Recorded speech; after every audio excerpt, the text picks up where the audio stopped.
Well, welcome again, everyone.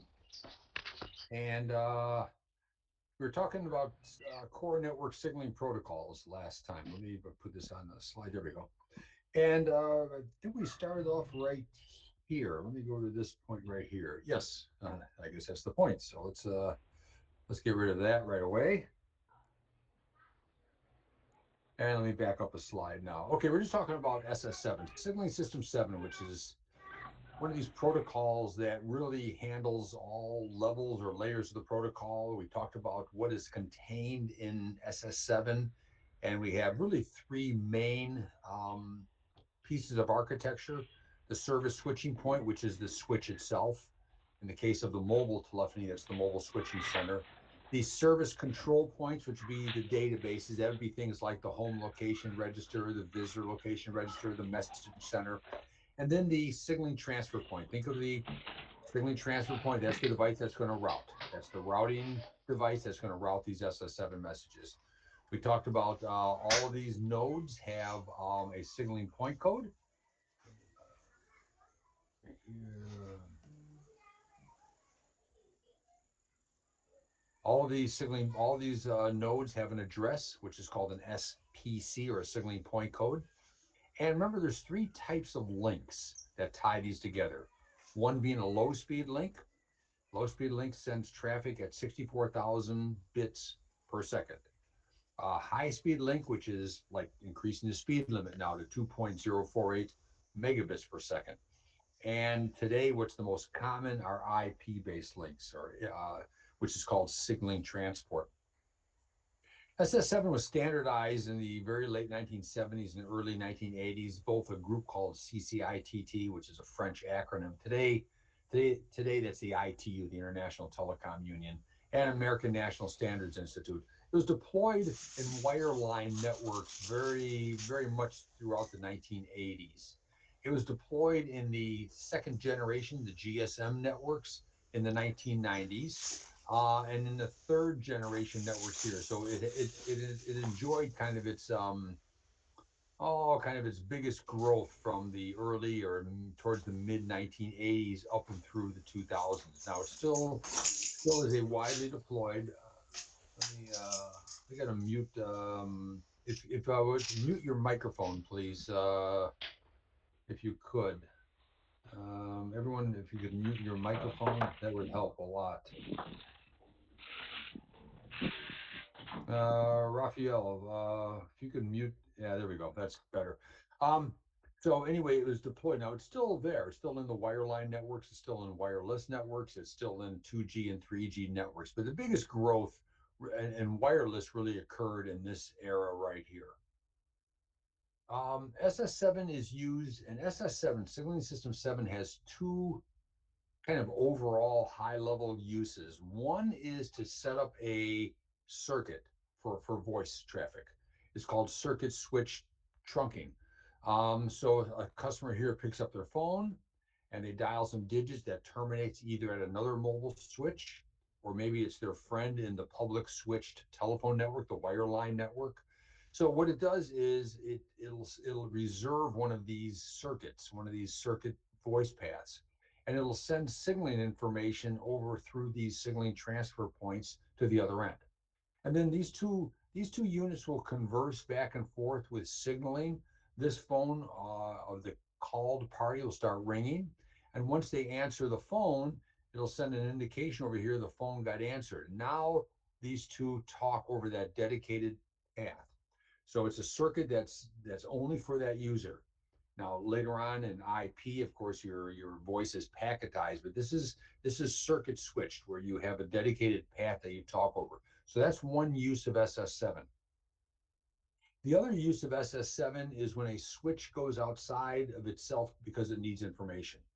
So let's say, for example, a customer dials some digits, and this customer dials a telephone number that terminates somewhere. Well, the switch needs to see if this number ported out somewhere else. If the number they dialed, if this customer over here, perhaps that customer went to another provider, that's called porting. So they ported to a different provider. Well, if they ported to a different provider, you need to route that differently. So once the switch receives these dial digits, this originating switch receives these dial digits, it needs to ask a database, did that customer port, yes or no? If the answer is no, well, then you route the call like you've always routed it. But if this customer ported out to a different provider, the answer coming back from the database would say route the call to this other provider because they are now being serviced by another telephone company. So that's called porting, and that's another use of SS7. So one use of SS7 is to set up a circuit switch voice path. The other use is to access remote databases. In wireless, another example of accessing a remote database is short message service. So if this customer here picks up their phone and they dial, they put a telephone number in and they want to send a text message. Hello, how are you today? That's eventually going to go over to this recipient. But when they do that, part of that message is an indication. Not only is this a not only is the text message here, but it also tells the switch right here what's the address of the originator's message center, the home message center. That message gets sent this way right here via SS7 to the originators, this guy right here, the originator's home short message service center. Now, the short message service center has to go find the recipient. So what it does is, but all it has is the telephone number. So what it does is it needs to go through the network and send a separate message to the recipient's home register because the recipient's home register knows where that recipient is located at because she would have registered, she would have done an update location at that point.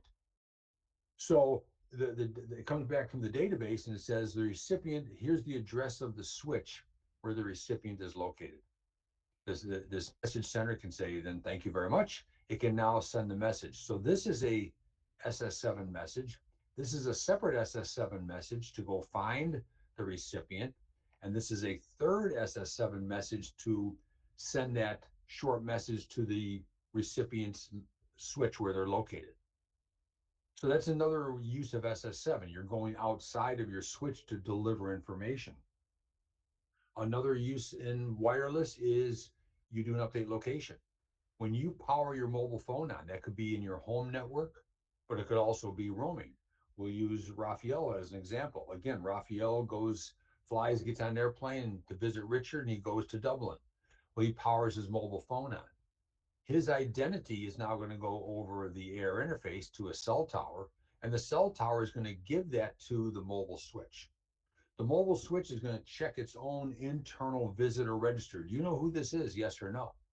Now, if it knows who that is, it's say, okay, I know who that is, and I'll just make note of the time of day and the signal strength. But if it doesn't know, that visitor register in Dublin has to send an SS7 message to the home system in Accra. And the home system in Accra now makes note of the switch where Raphael is currently at, and it makes a copy of Raphael's profile, his services, what he subscribes to, and it sends that back to the visited system.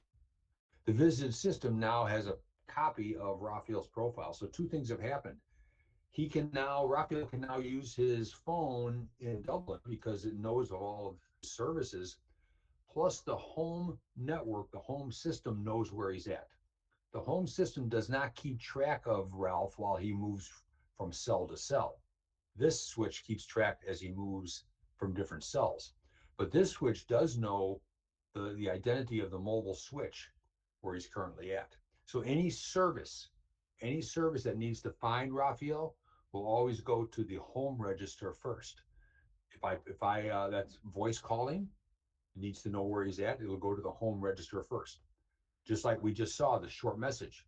If I tap out a short message for Ralph, my message center has to then consult his home register in Accra. And his home register in Accra would say, oh, yeah, he's roaming. He's now currently in Dublin. And it would send the message to Dublin. So these are, again, other examples of getting information that's not inside the switch. And SS7 is the primary protocol in 2G and 3G networks that do that. Questions? Yeah, yeah. Hello, Steve. Yes. Yeah, so I have a question. Okay. Is SS7 vulnerable to location tracking and SMS interception? And why is that? Yes, Is SS7? SS7 can be used for location tracking because you're as you move from one switch to another switch, SS7 is the vehicle that is going to know where you're at. So in other words, if someone that's someone that's trying to a hacker on the network, if they can get a hold of this message right here, they'll know that you are now in Dublin. That's one thing they can do. And once they know you're in Dublin, then there's other techniques they can employ to track you. The other thing is short message service. Once they know who you are, once they know where you're at, they can cancel you. If this was the real person here, if they have access to your identity, your international mobile subscriber identity, they can cancel that person out and you can become that person because it just all it does is update the home location register. So yeah, SS7 does not track you as you move from cell to cell, but SS7 does the updating in the network inside the network, so it knows what switch you're at. Okay, all right. Thank you. Good, good, good, good. And Yeah, what and are I the said, yeah, security, please. What's yeah, that? security weaknesses of SS7? Is it the same Yes, as what you talked and about? that's why Cellusys, our parent company, Cellusys sells firewalls. They sell software, so you put a firewall right here, and that firewall makes sure that that is really Ralph, because the firewall would look at for something to say, hey, 2 minutes ago, Ralph was in Accra. How come now he's in Dublin? He can't make it from Accra to Dublin in 2 minutes. So the firewall has the intelligence to know that the feasibility, he can't be there. So the firewall can make a lot of checks. So Cellusys does that, sells the software that would be placed right here. So the message coming in to make sure that's a legitimate message coming in for Ralph as an outbound roamer. Okay, all right, Okay, makes sense. excellent, excellent. And there's a lot of other examples of where information outside the switch. Uh, the mobile switch might need to check the serial number. It'll send a message to the equipment identity register. If the message center needs any routing information, it can ask the home location register. If it needs to authenticate you, there's authentication process that'll also go to what's known as the authentication center. If Ralph is talking on the phone and he's driving through Dublin or even in Accra, and he keeps driving and driving and driving, he might go from one switch to another telephone switch, another mobile switch, from mobile switch to mobile switch. In that case, it'd do a handover. So it's got to hand them over from this switch to another switch. That uses signaling also. So again, there's a lot of examples in the mobile network where a mobile switch or other devices need to communicate and need to go outside of themselves for information. And that all does SS7 or uses SS7 in all 2G and 3G networks. So we know that SS7 is found in second generation and third generation networks. So if we look at a second generation network, this is a second or third generation network. You remember, you have three parts to a mobile network. You have your user equipment, you have your RAN, your radio access network, and this is right. All of this in 2G, 3G is part of your radio access network. And then the rest of this would be this part right here would be the core network. So you have your user equipment, your radio access network, which is right here, and then all of this here, everything that I'm circling here would be considered the core network. Well, within the core network, you have your mobile switch, which has its internal visitor location register. You have other devices like the equipment identity register, which has your hardware ID, message centers, home location registers, authentication centers. All of these need to talk to each other. And they talk to each other through these red lines here. Those are links. And these links connect up to this routing device. Think of that routing device like the postal service. The postal service looks at it and it mails it out. It sends it, it delivers it for you. That's what the STP is doing. The STP is routing this SS7 traffic. It's looking at the address of where it's going to. Now, this STP also connects to other STPs. The signaling transfer point here will connect to other STPs so you can communicate with other mobile networks.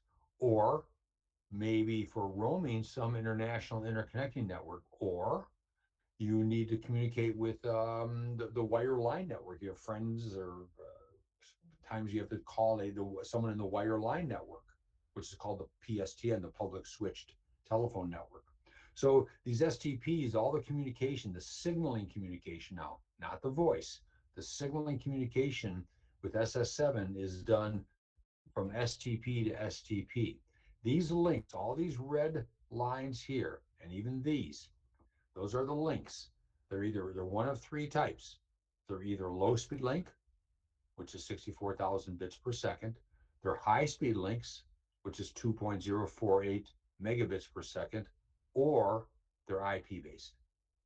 IP meaning that Internet Protocol is carrying them. So those are the three types of links. So all second and third generation networks, GSM and what's called the UMTS.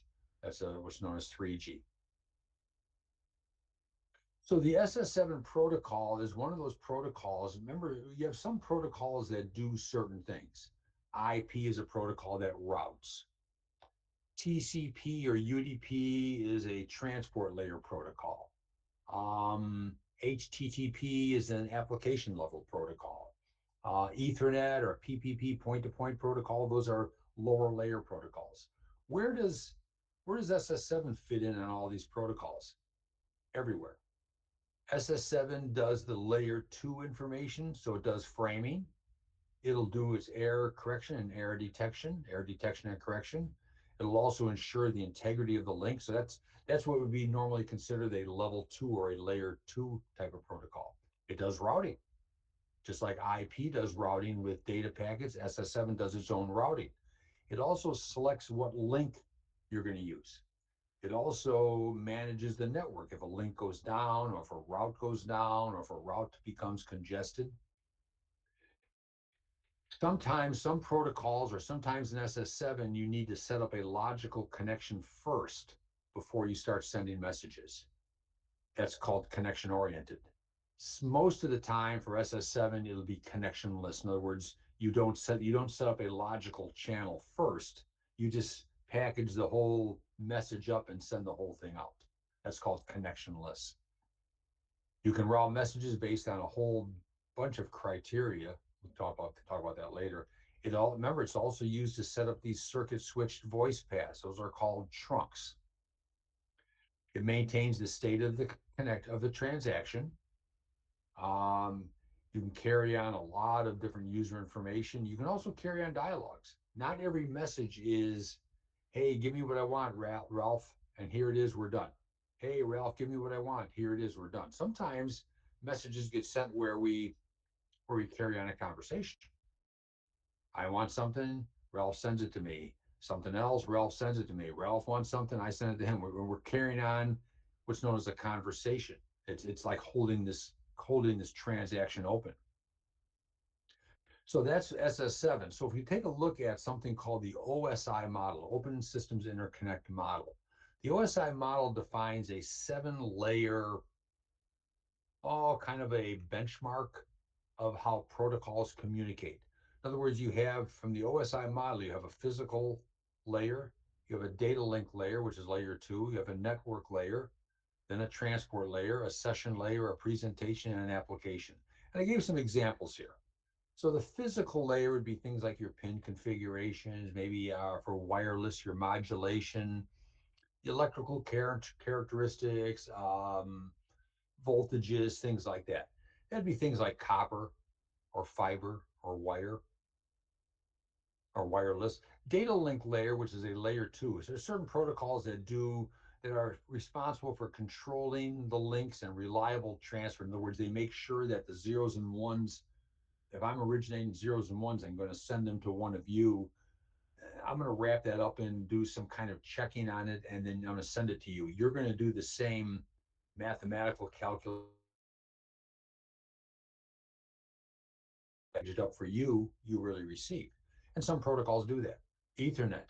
is an example. PPP, point-to-point protocol, frame relay, Wi-Fi. Wi-Fi is a layer 2 and a layer 3 protocol. Some protocols route. Address resolution protocol. IP is the most famous or the most often used one. That's a routing protocol. Transport protocol, that's used for flow control, for end-to-end communication. Basically, it's things like routing to ports or routing to applications, specific applications. That's called the transport layer. TCP is a transport protocol, user datagram protocol, stream control transmission protocol. Some protocols deal with session, that's connection to applications. Point-to-point, point-to-point transport protocol. I'm drawing a blank on that one. X.225. That's tunneling protocol, point-to-point tunneling protocol. Presentation. Now you're getting pretty high up in the chain of the protocol stack. Things like that define formats, things like MPEG, GIF, JPEG, and some protocols are actual applications, HTTP, file transfer, SIP. So these are just examples of this. So where does SS7 fit in? Everything.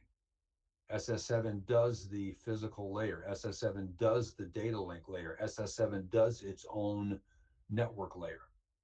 SS7 has two overall uses, one to set up a circuit switch voice, one to access a database. If you're using the protocol to set up a circuit switch trunk, you use these three layers and you go right to here, what's known as ISDN user part. If you're using the protocol to access a remote database, you go from here directly to here. And you go through what's known as signaling connection control part, transaction capabilities application part, and then the actual application.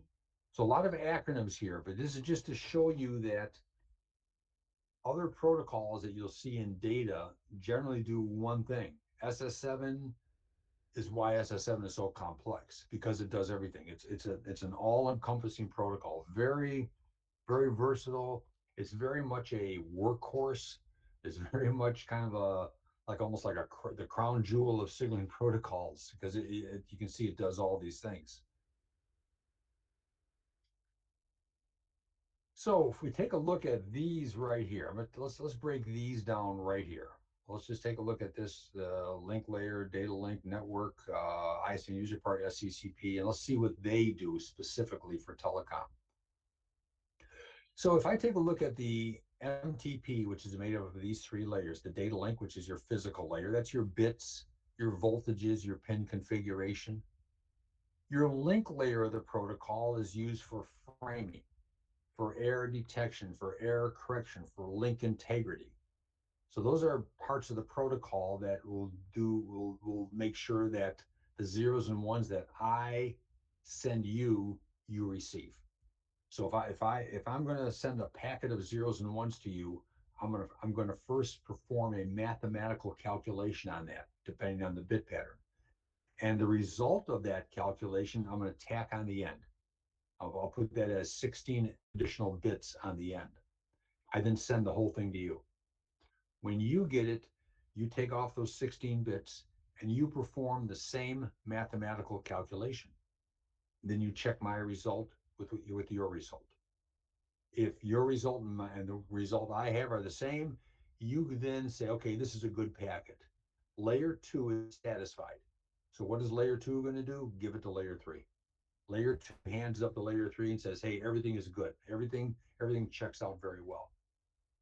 Once it gets to layer 3 is going to look at the routing information, because layer 3 is going to route. Now, from here, whether you go up to here or whether you go up to here depends. If you're using the protocol to set up a circuit switched trunk, a voice path, you go from the network layer here up to here. And this is all used for call control, call setup, call release. If you're using the protocol to access a remote database somewhere or another database, you need to go from here, the network layer, up here to this layer of the protocol. This layer of the protocol is your source and destination applications. Just like in IP, that would be your ports. Here, it's what's known as an application. So if I send a message to a device, this will send it. This layer of the protocol will get you to the device. This layer will get you to the subsystem. Question? Hello, Steve. Sure. Yeah, so why was the SCCP introduced on top of the MTP? Because SCCP is used to route to a specific application. Layer 3 of the protocol will get you to the doorstep. Layer SCCP will get you to the right application. Think of it this way. Think of it this way.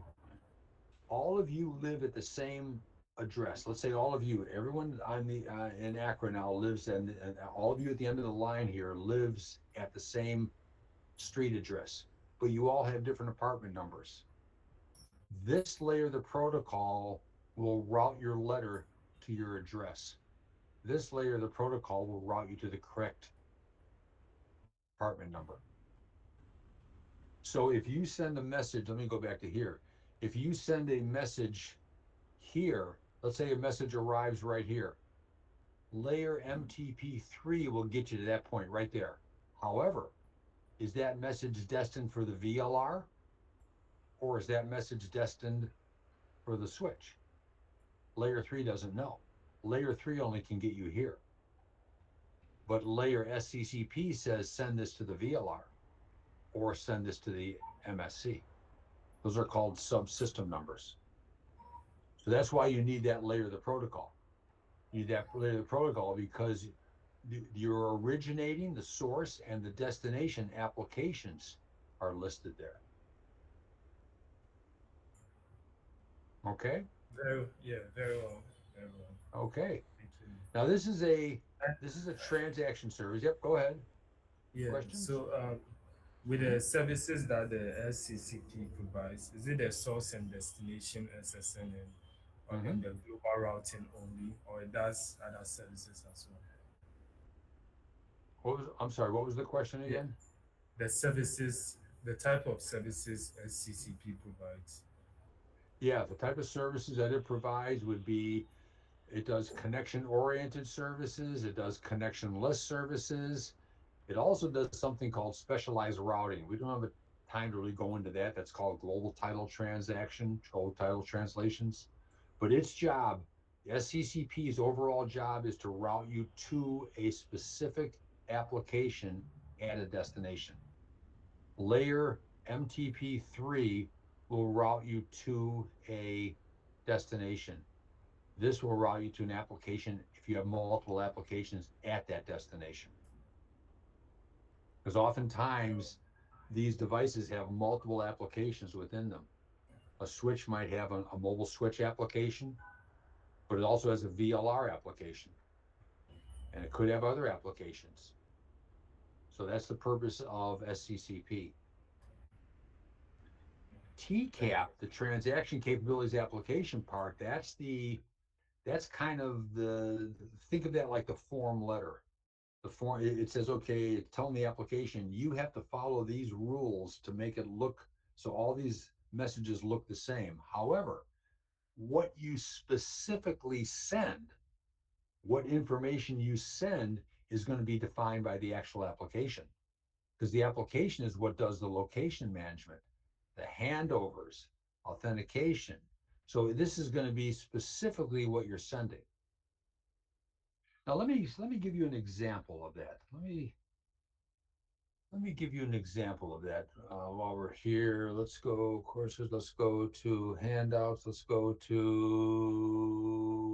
update location. This would be an example. Let me see if I can expand this a little bit. This would be an example of a message.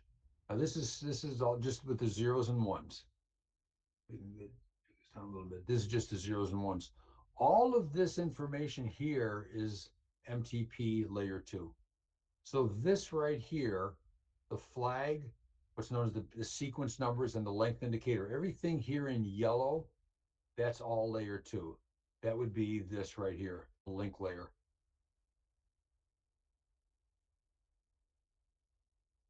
Everything in green is considered to be layer 3. This is your routing. That's telling you where you're going to. You're going to that address. You came from that address. So that's all layer 3. That's MTP layer 3 right here. Now, this particular message is for a database, so it's going this way right here. So the next thing we see is SCCP. SCCP is all this stuff in blue. And we don't have time to go into all this now, but this says I'm going to the HLR. I'm going to that application. I came from the VLR application.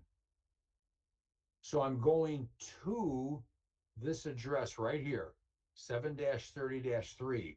When you deliver this to 7-30-3, hand it off to that subsystem, hand it off to that particular application at that destination. Everything in gray is TCAP. Now you can see it's a lot of stuff in TCAP. All of that is this right here. That's all part of TCAP. What's in red is specifically the application. So this is what you're doing. This is saying, I'm giving you, here's the identity of the international mobile subscriber identity. Here's the identity of the mobile switch. Here's the identity of the VLR. So that's specifically what you're sending for that particular message. The point here, we're not going to look at all these zeros and ones. We certainly don't have time for that. But the point here is that you notice that this message is all contained in SS7. So SS7 isn't like other protocols that just do one thing. IP just routes, doesn't really care what it's routing, it just routes. SS7 does the layer 2 functions. SS7 does the layer 3 functions, MTP3. It does that layer, SCCP. It does TCAP, and it does application. So when I look back here at these layers, all this stuff right here, that's SS7. It does this, it does this, it does this, it does this, does this, and does this. Just like I said, other protocols, if you look at IP, IP only does IP, or TCP, or Stream Control Transmission Protocol. They only do their function. What they're sending, they really could care less. SS7 is a protocol that just does all the layers. Now, again, that does make it kind of complicated, but I wanted to show how all of this relates to an actual message, which is why we went here. Again, we're not going to go over all the zeros and ones. We certainly don't have time for that, unless I make a trip to Accra sometime and do a protocol class. Then we can look at this in much detail. We can't wait for that. Would it be possible if we get access to the PDF you open, I'm so sorry, to that do what now? the PDF you just opened that Oh, that's contains just a word. I can send that to you right now. yes, so I'll that send we that can, word to you, and then you can compare it to what's on here. okay, yes, so And that we this is can, just one particular message.